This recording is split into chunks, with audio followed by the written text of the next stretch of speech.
guys, how you doing? It's Art from Art's Model Trains.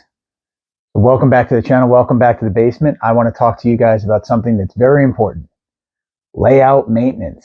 I figured York just happened. Everybody picked up a bunch of new and used trains. Everybody's going into their attic or closet or wherever to get all their trains out for the holidays.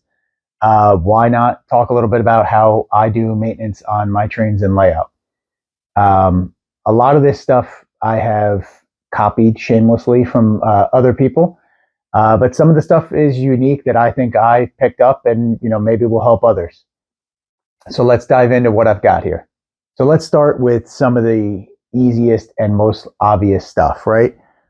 Labelle oils. I think this, has been beaten to death, but oil your trains, grease your trains, post-war, new stuff. As soon as you get it, throw it on there, take care of it.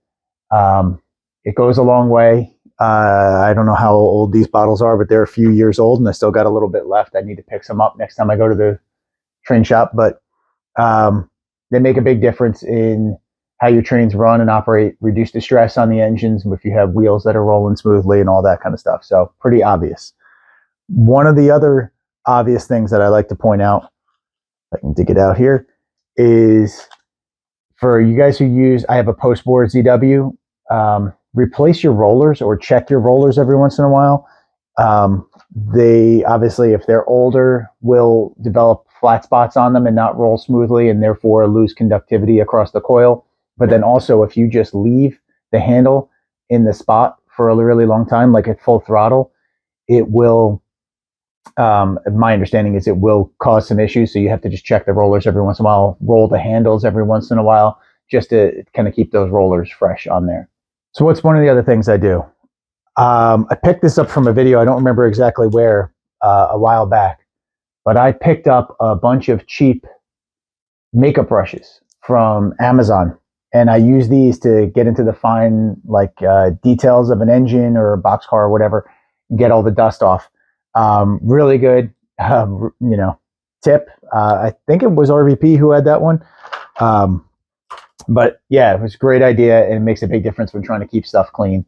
The other thing I do for my engines to keep them clean is use this Turtle Wax Clean and Shine.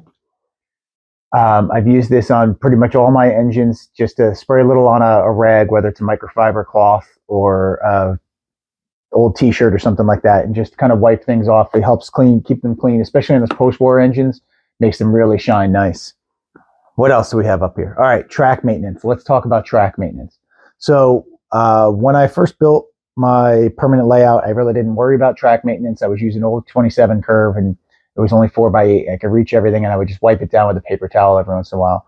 But as my layout got bigger, I went out and bought a track cleaning car. And this is from Northeast Trains, I think it is. It's just a simple piece of metal with the two sections here to add the pads to. And I bought a bunch of these extra pads as well at the same time. I know you can use other things like Scotch-Brite and things like that. I haven't gotten to that point, but I will try those at some point. And then what I do is I add this die-cast truck that came off one of my flatbeds just on top to give it some extra weight for cleaning. And this is great. And what I do is I set it up with one of my old post-war engines running around the track. And then I take one of these microfiber cloths here and I use Goo Gone, spray it on both the track cleaning car and this cloth. And I run as much as I can reach on the track by hand while the car is rolling around, and I do all the tracks that way. And you can see the amount of gook that comes off. Now, I try to do this once a month, but it's probably more like once a quarter that I actually get it done. I do spot clean here and there, but yeah, I need to be better at that. What else is on here? Okay, dusters. So I use from the dollar store, little dusting can, electronics duster to get some dust out of stuff. But rather than blow dust, which tends to blow everything over on the layout, I actually went on Amazon and picked up I think I'll have to put the link somewhere. I think it's called a model vacuum, but this is actually a vacuum that has a couple of different attachments up front that come off.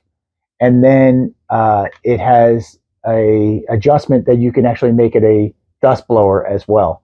And this is great. So I vacuum a lot of my layout using this: roads, buildings, cars. I even vacuum the trains. Sometimes I'll sit here as a train's going by and just run it across the top of passenger cars and boxcars just to get the dust off the top. So this is a really great tool, rechargeable. Just plug it in, charge it up, and it works great for this. And then finally, one of the things I picked up a while back was a foam engine cradle. And I know there's a lot of different ways you can do this. I did try using a miter box. At one point, somebody was talking about using a miter box and line that. I use a foam cradle and just lined it with one of these microfiber cloths to keep it clean. And this has been fantastic. This is a huge help when doing maintenance on engines, just because you need something to keep it held upright while you're working in there, and it really makes a big difference. So I hope these tips are helpful for you guys. Just thought I'd share how I keep my layout clean. Let me know in the comments, you guys have anything else that I missed, because that's all I kind of do. But I'm sure there's other tips and hints that you guys have that'll be much better than what I pulled together. But thanks for watching, guys. Please be sure to like and subscribe, and I'll see you again next time.